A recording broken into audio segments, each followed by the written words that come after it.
Hello बच्चे लोग, मैं डॉक्टर हार्दिक रायसोनी आप सभी का इस ऑनलाइन सेशन में स्वागत करता हूँ। बच्चे लोग, आज के इस सेशन में हम सीखेंगे रेस्पिरेशन प्लांट्स। इस टॉपिक का सेकेंड पार्ट में हमें क्या कवर करना है। आज हम देखेंगे ग्लाइकोलिसिस। अच्छा खासा बड़ा है, थोड़ा सा कॉम्प्लिकेटेड है, कुछ बच्चों के लिए बहुत इजी तो कुछ लोगों के लिए बहुत डिफिकल्ट है। तो चलो आज हम देखते हैं, इस डिफिकल्ट टॉपिक को हम थोड़ा सा सिंप्लीफाई करने की कोशिश करेंगे। शुरू करते हैं ग्लाइकोलिसिस।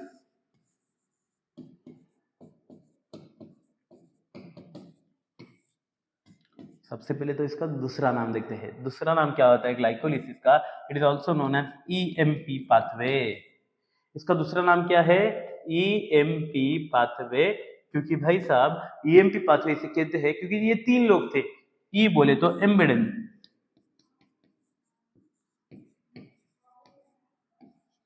एम बोले तो मेयरहॉफ,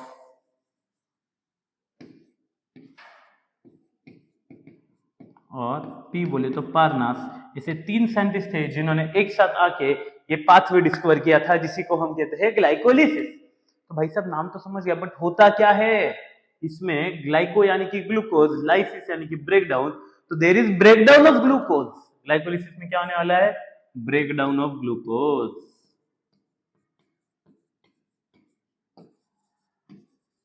ग्लूकोज का ब्रेकडाउन करके क्या बनाना है? ग्लूकोज का ब्रेकडाउन करके बनता है पायरुविक एसिड।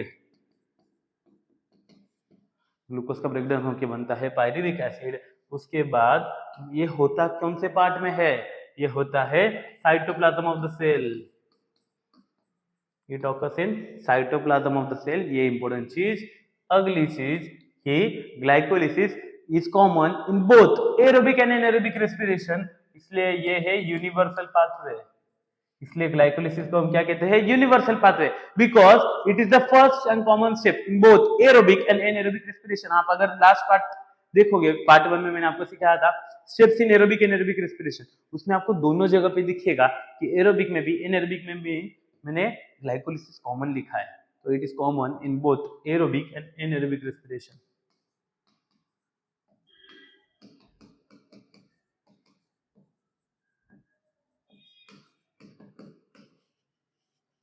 उसके बाद क्या है बच्चे लोग? ग्लाइकोलिसिस के बारे में सबसे इंपॉर्टेंट चीज, इसमें टोटल एटीपी कितनी प्रोड्यूस होती है ये मैं आपको पहले सिर्फ बता देता हूँ। कैसे बनते हैं वो अपन साइकिल जब सीखेंगे तब देखते हैं। अंडर एरोबिक कंडीशन ग्लाइकोलिसिस हमें देता है 8 एटीपी, और वही अंडर एनएरोबिक कंडीशन ग्लाइकोलिसिस हमें देने वाला है सिर्फ और सिर्फ 2 एटीपी। तो ये एक इंपॉर्टेंट पॉइंट्स है। सारे के सारे ग्लाइकोलिसिस के बारे में अच्छे से स्क्रीनशॉट निकाल लो, हर पॉइंट याद रखना है। सारे के सारे पॉइंट्स एमसीक्यूज में क्वेश्चंस आ सकते हैं बच्चे लोग। अगला और इम्पोर्टेंट पॉइंट अब शुरू करना है हमें ग्लाइकोलिसिस का साइकिल। तो बच्चे लोग साइकिल जब मैं कर रहा हूँ उसी के पॉइंट पे, उसी के साथ मेरे साथ एक टेक्स्ट बुक लो बाजू में अपनी स्टेट बोर्ड की या एनसीईआरटी, एक नोटबुक लो और 3-4 अलग अलग कलर के पेन्स ले लो। एक अच्छी सी डायग्राम ड्रॉ करेंगे तब जाके आपको ग्लाइकोलिसिस समझेगी। ग्लाइकोलिसिस लर्न करके नहीं समझने वाली भाई। जब तक हम हाथ से नहीं लिखते तब तक ग्लाइकोलिसिस लर्न नहीं होगी। तो चलो जल्दी जल्दी तैयारी कर लो। शुरू करना है हमें ग्लाइकोलिसिस। तो शुरू होता है ग्लाइकोलिसिस की शुरुआत फ्रॉम ग्लूकोज। ग्लाइकोलिसिस की शुरुआत कहाँ से होगी भाई? ग्लूकोज से। ग्लूकोज आगे जाके क्या बन जाता है? Glucose is converted into glucose 6 phosphate.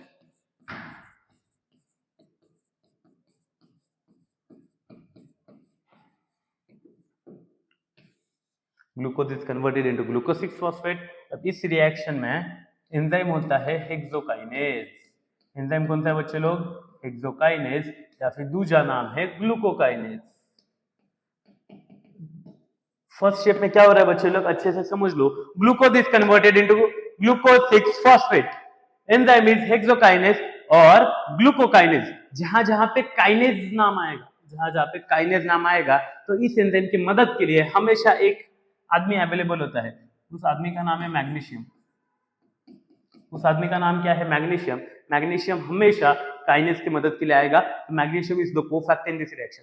अब अच्छे से ऑब्जर्व करो, ग्लूकोज और ग्लूकोज 6 फॉस्फेट में क्या डिफरेंस है जी? यहाँ पे फॉस्फेट ऐड हो गया। 6 फॉस्फेट का मीनिंग क्या है? क्या 6 फॉस्फेट ऐड हुए क्या? नहीं जी नहीं। ग्लूकोज 6 फॉस्फेट यानी कि छठे कार्बन पे फॉस्फेट ऐड हुआ है, ना कि 6 फॉस्फेट ऐड हुए। कौन से कार्बन पे अटैच हुआ है फॉस्फेट? 6 carbon atom. तो ये फॉस्फेट किसने दिया? ये फॉस्फेट देने के लिए होता है एक स्पेशल एंजाइम। मैं कौन सा कलर चूज करूं? मैं एक अलग सा कलर लेता हूं। फॉस्फेट हमेशा डोनेट करेगा एटीपी, एटीपी फॉस्फेट डोनेट करेगा और बन जाएगा एडीपी। तो बच्चे लोग ये थी हमारी first reaction, glucose is converted into glucose 6 phosphate, ATP is converted into ADP, enzyme is hexokinase और ग्लूकोकाइनेज, कोफैक्टर इज मैग्नीशियम। उसके बाद क्या होता है बच्चे लोग? ये glucose 6 phosphate is converted into fructose 6 phosphate.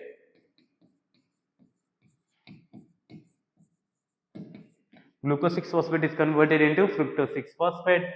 आपको याद रखना है ग्लूकोज और फ्रुक्टोज है एक दूसरे के भाई भाई, भाई भाई बोले तो आइसोमर, आइसोमर याद रखना, केमिस्ट्री में बहुत डिटेल में सिखाते होंगे।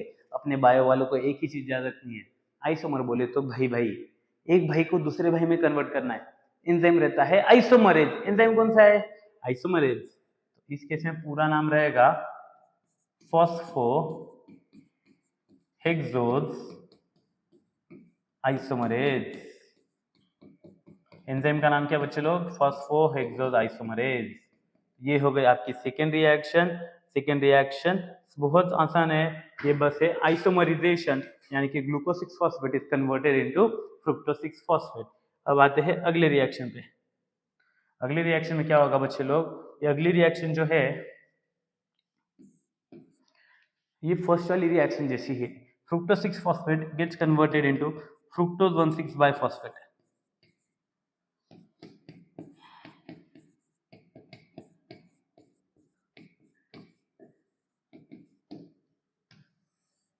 Fructose 6 phosphate gets converted into fructose 1,6 biphosphate. और इस केस में बच्चे लोग याद रखना है एंजाइम कौन सा है? एंजाइम है फॉस्फो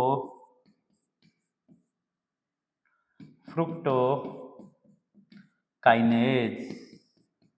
अब भी मैंने थोड़ी देर पहले आपको एक चीज बताई थी, जहां जहां पे काइनेज एंजाइम है वहां पे काइनेज के मदद के लिए हमेशा कौन आता है? मैग्नीशियम। और फिर से फ्रुक्टोज 6 फॉस्फेट का कन्वर्जन हो रहा है फ्रुक्टोज 1,6 बाइफॉस्फेट में। दोनों में डिफरेंस क्या है? एक और फॉस्फेट ग्रुप ऐड हो गया। कौन ऐड हो गया? एक और फॉस्फेट ग्रुप। तो याद रखना है हमेशा फॉस्फेट ग्रुप कौन डोनेट कर रहा है? ATP which gets converted into ADP. fructose 6 phosphate gets converted into fructose 1,6 biphosphate. This is our third reaction. बच्चों लोग अच्छे से अगर पहले और तीसरे रिएक्शन को देखेंगे, हमें ये पूरी प्रोसेस क्यों करनी थी? एनर्जी बनाने के लिए, एटीपी बनाने के लिए। और अब तक हमने सिर्फ एटीपी यूज करी है, बनाया कुछ नहीं है। ये जो शुरुआत वाला जो फेज है, पहले 3 रिएक्शंस, इसे हमें कहना है प्रिपरेटरी फेज। इसे हम क्या कहते हैं? Preparatory phase. प्रिपरेटरी फेज बच्चे लोग, जब भी आप नीट की तैयारी कर रहे हो, भाई सब एनर्जी तो देनी पड़ेगी तब जाके रिजल्ट आना है। तो ये वही फेज है जब हमें एनर्जी यूज करनी पड़ रही है, तब जाके हम न्यू एटीपी बना पाएंगे। अगली रिएक्शन पे आते हैं बच्चों लोग। अगली रिएक्शन में क्या होगा? ये फ्रुक्टोज 1,6 बाइफॉस्फेट, इसका कन्वर्जन हो जाएगा, ये टूटेगा, ये टूट के बनाता है 3 कार्बन के मॉलिक्यूल। अब एक और चीज हम ऐड कर लेते हैं सबसे पहले अब तक के सारे स्टेप्स में। ये सारे के सारे जो हमने देखे, ये है 6 कार्बन के मॉलिक्यूल। 6 कार्बन का एक मॉलिक्यूल हमने लिया है। कितना मॉलिक्यूल है? एक। ग्लूकोज में कितने कार्बन होते हैं? 6। ये सारे के सारे है 6 कार्बन 1 मॉलिक्यूल। ये सारे है 6 कार्बन 1 मॉलिक्यूल, 6 कार्बन 1 मॉलिक्यूल। अब क्या हो जाता है बच्चे लोग? ये 6 कार्बन वाला जो कंपाउंड है, ये 3 कार्बन के 2 कंपाउंड में ब्रेक हो जाता है। ये ब्रेक हो रहा है, ये क्या हो रहा है? Break. Basically fructose 1,6 biphosphate gets converted into glyceraldehyde 3 phosphate.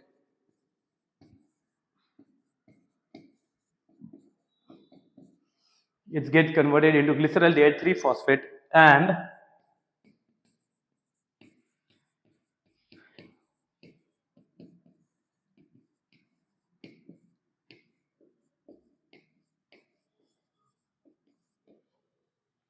fructose 1,6 biphosphate gets converted into glyceraldehyde 3 phosphate and dihydroxyacetone phosphate। अब ये टूट रहे, ये जो दोनों कंपाउंड फॉर्म हुए नए हमारे, ये कितने कितने कार्बन के बोले मैंने आपको, 3 कार्बन के एक एक मॉलिक्यूल फॉर्म हो गए। ये भी 3 कार्बन 1 मॉलिक्यूल। अब इंपॉर्टेंट चीज जो हमें याद रखनी है, इसके लिए एंजाइम होता है अल्डोलेज। कुछ कुछ बुक्स में अल्डोज कहा है, कुछ कुछ बुक में अल्डोलेज कहा है। बेसिकली अल्डो याद रखना, एजो या लेजो कुछ भी टिक करके आ जाना, टेंशन ना लेना। अल्डोलेज या अल्डोज, कुछ कुछ बुक्स में अल्डोज है, कुछ कुछ में अल्डोलेज है। तो बच्चे लोग ये थी हमारी चौथी स्टेप। अगर आप अच्छे से ऑब्जर्व करोगे तो आपको दिखेगा, आ गया मेरा पेन पेन पेन पेन। ये चौथी वाली जो स्टेप है, ये है एक कंपाउंड ब्रेक हो जा रहा है और दो अलग अलग कंपाउंड बना रहा है, तो इसे कहते हैं स्प्लिटिंग फेज। इसे क्या कहते हैं? Splitting phase.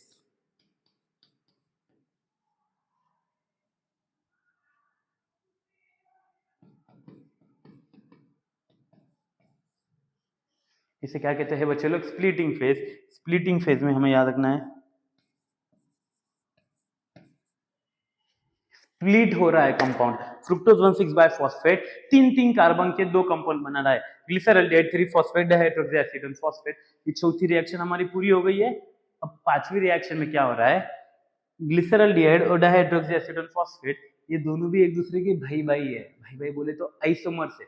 तो पांचवी रिएक्शन में क्या होता है? Dihydroxy acid and phosphate gets converted into glyceraldehyde three phosphate. तो इसमें क्या हो जा रहा है पांचवी रिएक्शन में? Dihydroxy acid and phosphate gets converted into glyceraldehyde 3-phosphate। और इसके लिए एंजाइम कौन सा रहेगा? एक भाई को दूसरे भाई में कन्वर्ट करना है। एंजाइम का नाम क्या बोला था? आइसोमरेज। फॉस्फेट ग्रुप प्रेजेंट है इसलिए फॉस्फो तो फिक्स है। यहाँ पे हेक्सोज क्यों था? क्योंकि ये 6 कार्बन का था। यहाँ पे कितने कार्बन है? 3। तो नाम क्या रहेगा एंजाइम का? फॉस्फोट्रायोज आइसोमरेज। एंजाइम का नाम क्या बच्चे लोग? फॉस्फोट्रायोज isomerase.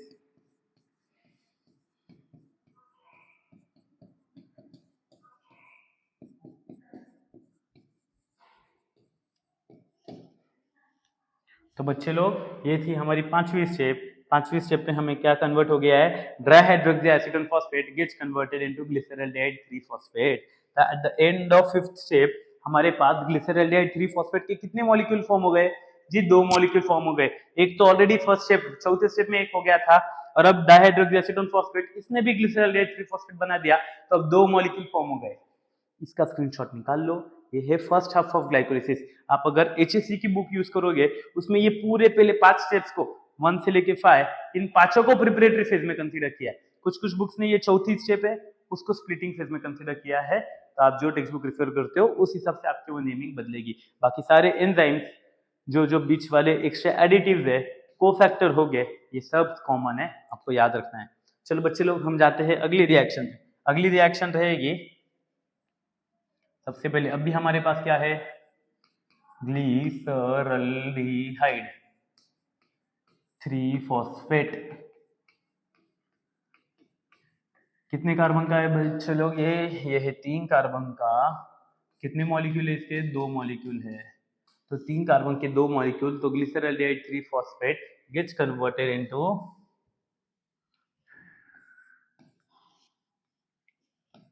1,3-bis-फॉस्फोग्लिसरिक acid.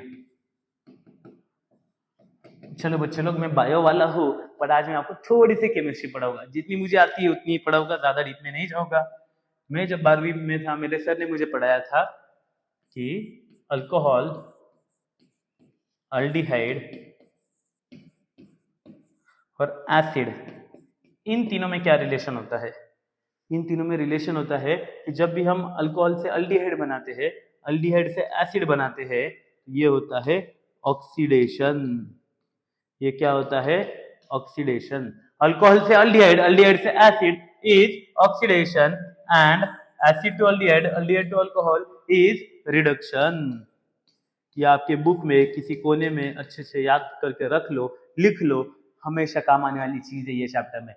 Alcohol to aldehyde, aldehyde to acid is oxidation, whereas opposite acid to aldehyde, aldehyde to alcohol is reduction. तो अब मैं आता हूं मेरे टॉपिक पे। Glyceraldehyde is converted into glyceric acid, यानी क्या हुआ है? अल्डिहाइड का कन्वर्जन हुआ है एसिड में, aldehyde is converted into acid. ये क्या था? Aldehyde converted to acid, oxidation. तो बच्चे लोग यहाँ पे हो गया है ऑक्सीडेशन। ऑक्सीडेशन हुआ है। ऑक्सीडेशन यानी कि क्या? ऑक्सीडेशन यानी कि रिमूवल ऑफ हाइड्रोजन या फिर एडिशन ऑफ ऑक्सीजन। तो बच्चे लोग हाइड्रोजन रिमूव हो रहा है, हाइड्रोजन अगर बाहर निकल रहा है उसे लेने के लिए कोई ना कोई तो चाहिए। अगर हाइड्रोजन बाहर निकल रहा है तो भाई उसे कौन रिसीव करेगा? तो हाइड्रोजन लेने के लिए होता है NAD+। NAD+ हाइड्रोजन एक्सेप्ट करता है और ये कन्वर्ट हो जाता है NADH प्लस H+ में। किसमें कन्वर्ट हो जाता है? NADH प्लस H+ में। हमें याद रखना है NADH और H+ का क्या फायदा है? ये आगे चल के इलेक्ट्रॉन ट्रांसपोर्ट चेंज करेगा और ये हमें देगा 3 ATP। कितने ATP देगा? 3 ATP ये हमें दे देता है। वो कैसे देगा आगे सीखेंगे, अभी के लिए बस याद रखो NADH कितने ATP देता है? 3 ATP देता है। NAD+ ने हाइड्रोजन एक्सेप्ट कर लिए, बना दिया NADH। इसके लिए एंजाइम कौन सा है भाई? इसके लिए एंजाइम है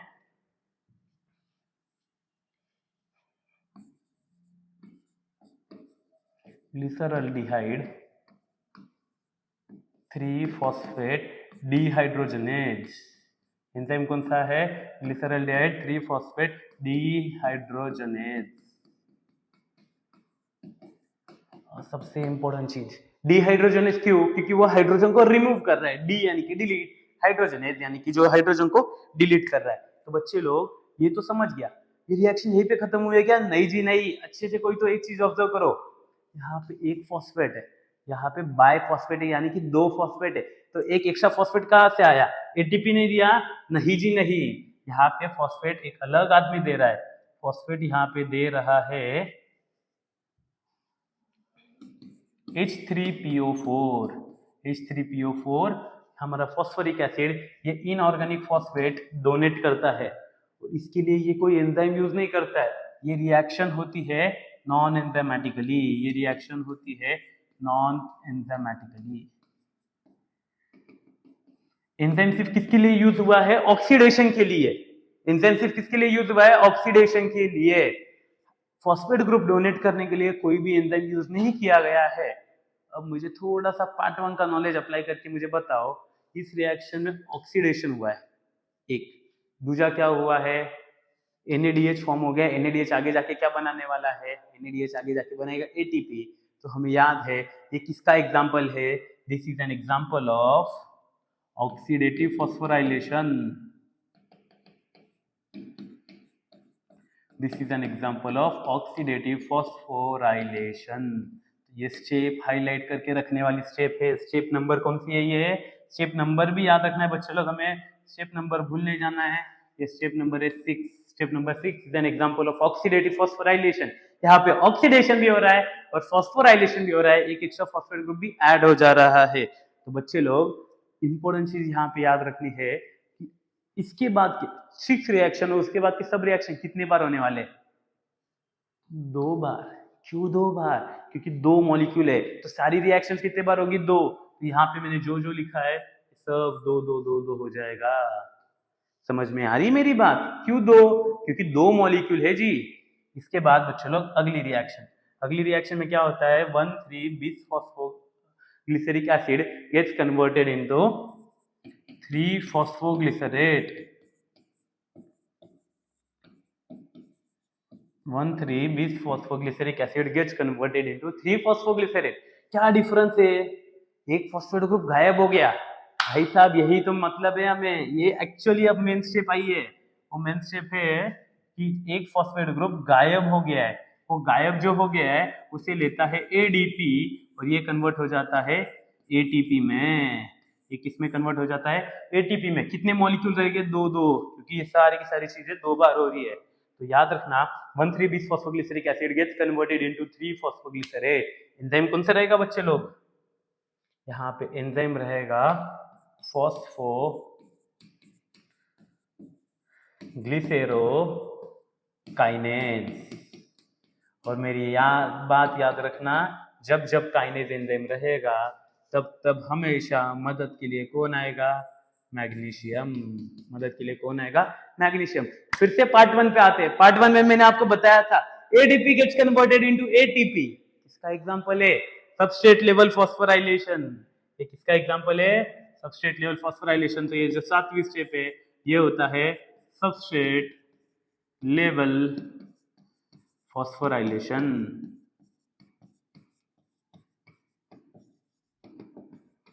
SLP इसका शॉर्ट फॉर्म है। चलो 7वीं स्टेप हो गई। अब क्या होता है 8वीं स्टेप में, काफी इजी है। 3 फॉस्फोग्लिसरेट का कन्वर्जन हो जाता है 2 फॉस्फोग्लिसरेट में।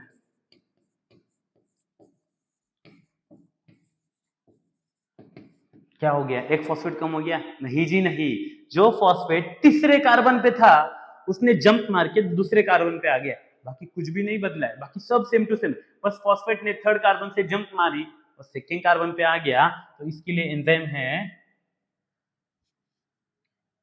फॉस्फोग्लिसरोम्यूटेज। एंजाइम कौन सा बच्चे लोग? इसके लिए फॉस्फोग्लिसरोम्यूटेज। काफी सिंपल रिएक्शन थी।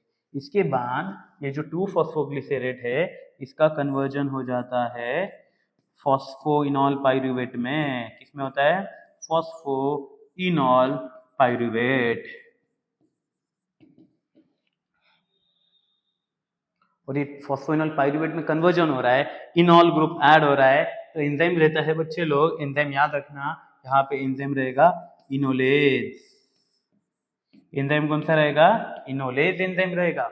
2 phosphoenol glycerate gets converted into phosphoenol pyruvate. और अब आखिरी स्टेप आती है। हाँ, वो घड़ी आ गई है जबकि हम ये ग्लाइकोलिसिस एंड कर रहे हैं। सबसे पहले मैं इन स्टेप्स को नंबर दे देता हूँ, नहीं तो कंफ्यूजन बढ़ते जाएगा। ये 7वीं तक हमने नंबर लिया था, ये 8वीं हो गई और ये 9th हो गई। अब लास्ट स्टेप, इसी पे मैं एडजस्ट करने की कोशिश करता हूँ, इसको हम हटा देते हैं। Phosphoenol pyruvate gets converted into pyruvic acid. Phosphoenol pyruvate gets converted into pyruvic acid. अब ये फाइनली हमारी ग्लाइकोलिसिस कन्वर्ट हो गई, कंप्लीट हो गई है। अब ये जो पाइरूविक एसिड फॉर्म हुआ है, यहाँ पे फॉस्फेट ग्रुप था, पाइरूविक एसिड में फॉस्फेट ग्रुप है क्या? नहीं जी नहीं, तो फॉस्फेट ग्रुप बाहर निकल गया। फॉस्फेट ग्रुप जो बाहर जा रहा है उसे कौन एक्सेप्ट करेगा? उसके लिए बैठा है हमारा ADP। तो ADP will accept phosphate and gets converted into ATP। ये सारा 2 बार होगा। और ADP का कन्वर्जन ATP में, it is an example of बच्चे लोग, it is an example of substrate level phosphorylation. तो आपको याद रखना है कि reaction number 6 oxidative phosphorylation, reaction number 7, reaction number 10 are substrate level phosphorylation. अब पाइरूविक एसिड फॉर्म हो गया है, इसके लिए एंजाइम कौन सा है? एंजाइम तो इंपॉर्टेंट है, एंजाइम है पाइरूवेट काइनेज। पूरा नाम अगर आपको लिखना है तो फॉस्फोइनॉल पाइरूवेट काइनेज। पूरा नाम क्या रहेगा? Phosphoenol pyruvate kinase. तो फाइनली बच्चे लोग एक और लास्ट काइनेज है, मदद के लिए कौन आएगा जी? काइनेज के लिए मदद के लिए आता है हमारा मैग्नीशियम। और ये सारे के सारे कितने मॉलिक्यूल्स थे? 3 कार्बन के 2 molecule, 3 carbon 2 molecule, 3 carbon 2 molecule, 3 carbon 2 molecule. और पाइरूविक एसिड जो फॉर्म हुआ है ये भी है, 3 कार्बन के 2 मॉलिक्यूल फॉर्म हो गए। Finally here we complete our glycolysis. बहुत इंपॉर्टेंट था ग्लाइकोलिसिस बच्चे लोग। और ये जो रिएक्शन नंबर 6 से रिएक्शन नंबर 10, ये सारी की सारी जो रिएक्शन अभी हमने लिखी है, it is an example of, black से लिख देता हूं, ये कौन सा फेज आता है? ये होता है पे ऑफ फेज। पे ऑफ फेज यानी कि रिजल्ट वाला फेज। हमने फर्स्ट 5 रिएक्शंस में एनर्जी इन्वेस्ट करी और अगले 5 रिएक्शंस में हमने एनर्जी जनरेट करी है। पैसा कमाने के लिए कुछ ना कुछ पैसा इन्वेस्ट करना पड़ता है, तो हमने एनर्जी कमाने के लिए कुछ ना कुछ एनर्जी इन्वेस्ट करी थी प्रिपरेटरी फेज में, एनर्जी जनरेट करी पे ऑफ फेज में। बच्चे लोग अब आते हैं एक ग्लाइकोलिसिस को हम अच्छे से अगर समराइज करेंगे तो हमें कितने एटीपी मिलते हैं वो देख लेते हैं। या फिर उसके पहले मैं आपको पाइरूविक एसिड का आगे क्या बनता है वो बता दो। पाइरूविक एसिड जो आगे फॉर्म हुआ है, अब इसके पास 2 ऑप्शंस है। अगर ऑक्सीजन प्रेजेंट है, अगर ऑक्सीजन प्रेजेंट है तो ये जाता है कनेक्टिंग लिंक रिएक्शन में। ये किसके पास जाता है? Connecting link reaction. अगर ऑक्सीजन प्रेजेंट है तो की बात हो रही है। और अगर अगर अगर अगर ऑक्सीजन एब्सेंट है, O2 एब्सेंट, तो क्या हो जाएगा, pyruvic acid gets converted into lactic acid. Pyruvic acid gets converted into lactic acid, which is the end product of anaerobic respiration. ये aerobic लिख देता हूं मैं और यहाँ पे anaerobic लिख देता हूं। और इस स्टेप में पायरुविक एसिड का कन्वर्जन हो रहा है लैक्टिक एसिड में। इस स्टेप में बच्चे लोग हमें याद रखना है कि NaDH प्लस H प्लस इसका कन्वर्जन होता है NAD प्लस में। किसका कन्वर्जन किस में हो जा रहा है, NADH का कन्वर्जन हो रहा है NAD प्लस में। तो ये NADH हमने कहाँ बनाया था, छठे रिएक्शन में बनाया हुआ NADH। ये जो रिएक्शन है पायरुविक एसिड लैक्टिक एसिड, इसमें यूज हो जा रहा है। तो यहाँ पे भी ये दो क्योंकि दो मॉलिक्यूल है पायरुविक एसिड के, तो दो molecule of lactic acid form हो जाएंगे। एंजाइम कौन सा है पता है आपको, लैक्टेट डिहाइड्रोजनेज। एंजाइम है लैक्टेट डिहाइड्रोजनेज। तो ये है बच्चे लोग कंप्लीट ग्लाइकोलिसिस और एनारोबिक रेस्पिरेशन अभी हमने कंप्लीट किया है। अब इंपॉर्टेंट चीजें आती है एनर्जेटिक्स, जिसमें क्वेश्चंस आते हैं एनर्जेटिक्स ऑफ ग्लाइकोलिसिस। ग्लाइकोलिसिस का एनर्जेटिक्स है बच्चे लोग, सबसे पहले एरोबिक में आते हैं और बाजू में ही एनारोबिक का लिख लेते हैं।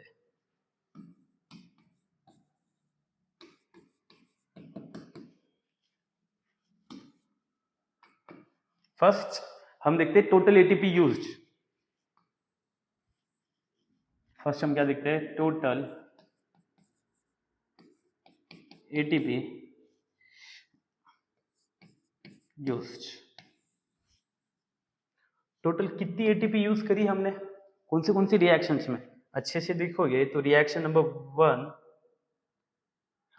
ये रिएक्शन नंबर 1 में और रिएक्शन नंबर 3 में यहाँ पे एक एटीपी, यहाँ पे एक एटीपी, टोटल एटीपी यूज 2। कौन से रिएक्शन में, रिएक्शन नंबर 1 और रिएक्शन नंबर 3 में। तो यहाँ पे भी 2 एटीपी यूज किए, एनारोबिक में भी 2 एटीपी यूज किए। ये कॉमन था बच्चे लोग, एरोबिक एनारोबिक के लिए इक्वल एटीपी यूज हो रहे, सिर्फ 2 एटीपी। उसके बाद total ATP synthesized, total ATP formed. अब इसमें ट्विस्ट है बच्चे लोग, टोटल एटीपी फॉर्म्ड सबसे पहले इसमें बाय सबस्ट्रेट लेवल फॉस्फोराइलेशन और फिर by oxidative phosphorylation. Total ATP formed by substrate level phosphorylation. Substrate level phosphorylation अच्छे से देखो, कितने एटीपी फॉर्म हो रहे हैं सबस्ट्रेट लेवल फॉस्फोराइलेशन की। रिएक्शन नंबर क्या है, रिएक्शन नंबर 7, रिएक्शन नंबर 10। यहाँ पे 2 एटीपी, यहाँ पे 2 एटीपी, तो टोटल एटीपी फॉर्म कितने हुए सबस्ट्रेट लेवल फॉस्फोराइलेशन से जी, 4 हुए, 4। और ये यहाँ तक तो दोनों में कॉमन था, तो यहाँ पे भी 4, यहाँ पे भी 4। ट्विस्ट ऑक्सीडेटिव फॉस्फोराइलेशन में आ रहा है। ऑक्सीडेटिव फॉस्फोराइलेशन में आप देखोगे कौन सी रिएक्शन थी जो ऑक्सीडेटिव फॉस्फोराइलेशन कर रही थी, रिएक्शन नंबर 6। छठी रिएक्शन में ऑक्सीडेटिव फॉस्फोराइलेशन हो रहा है, 2 NADH प्रोड्यूस हो रहे हैं एरोबिक में, ये एरोबिक में हो रहा है। एनारोबिक में क्या हो गया, जो NADH प्रोड्यूस हुए थे वो यहाँ पे यूज हो गए, वो यहाँ पे क्या हो गए, यूज। तो 2 NADH बनाए, 2 NADH यूज करें, नेट कितना हो गया, 0। तो यहाँ पे बच्चे लोग हमें याद रखना है ऑक्सीडेटिव फॉस्फोराइलेशन एरोबिक में 2 NADH इज इक्वल टू, एक NADH अपने को कितने एटीपी देता है, 3, तो 2 देगा 6। यहाँ पे मैं लिख देता हूँ 6 एटीपी। और वही एनारोबिक में कितने आएंगे, 0। क्यों, क्योंकि छठे में 2 NADH बनाए और वो जो 11वीं रिएक्शन थी पायरुविक से लैक्टिक में, उसमें 2 NADH यूज किए, तो नेट हो गया 0। तो अच्छे से देखोगे तो टोटल एटीपी फॉर्म्ड इन दोनों का प्लस करके कितना आएगा, 4 और 6, 4 + 6 इज इक्वल टू 10 एटीपी होते हैं फॉर्म्ड एरोबिक में। और एनारोबिक में कितने होते हैं, 4 + 0 इज इक्वल टू 4 एटीपी। तो under aerobic condition total ATP formed are 10 and under anaerobic condition total ATP formed are 4। आप बोलोगे सर ग्लाइकोलिसिस में आपने शुरुआत में बोला एरोबिक 8 देता है एनारोबिक 2 देता है, वो कैसे, तो भाई साहब 10 बनाए बट 2 यूज भी तो किए थे, 4 बनाए बट 2 यूज भी तो किए, तो प्रॉफिट निकालना है हमें क्या निकालना है, प्रॉफिट। तो प्रॉफिट है net ATP produced, net ATP formed या net ATP produced first aerobic में, एंड एरोबिक कंडीशन क्या रहेगा बच्चे लोग, 10 - 2 इज इक्वल टू 8 एटीपी। और दूजा अंडर एनएरोबिक कंडीशन कितने थे, 4 टोटल प्रोड्यूस हुए थे और 2 यूज किए, तो कितने हो गए, ये हो गए 2 एटीपी। तो net ATP produce under aerobic condition by glycolysis are 8 and by anaerobic condition are 2 ATP. तो बच्चे लोग ये था ग्लाइकोलिसिस। हमने इस वीडियो में ग्लाइकोलिसिस के सारे पॉइंट्स कवर करने का फुल ट्राई मारा है, बट आपको एक चीज याद रखनी है, ग्लाइकोलिसिस हो या क्रेब्स साइकिल हो या ईटीएस हो, ये सीधे लर्न करके नहीं होगा। You have to write and practice the cycles, the pathways for at least 3 to 4 times. Use different colorful pens, तो ही ये सारे के सारे कंसेप्ट क्लियर हो गए। तो जैसे मैंने लिखा है, अब देखो ये अच्छे से आप देखोगे तो एट द एंड ये जब कंप्लीट हो रहा है सारी की सारी खिचड़ी दिख रही है। तो ये खिचड़ी आपके नोटबुक में ना करना, मेरे पास ऑप्शंस नहीं है क्योंकि मेरे को यहीं पे कलर ऑप्शंस कम है, बट आप 4 अलग अलग पेन्स यूज करो, अच्छे से लिखो, अच्छे से स्टेप बाय स्टेप लिखो, एक स्टेप लिखो लर्न करो, दूसरी स्टेप लिखो लर्न करो, तब जाके ग्लाइकोलिसिस मैक्स टू मैक्स 20 मिनट या हाफ आवर में लर्न हो जाएगा। और उसके बाद रोज प्रैक्टिस करो तो ये आप कभी नहीं भूलोगे।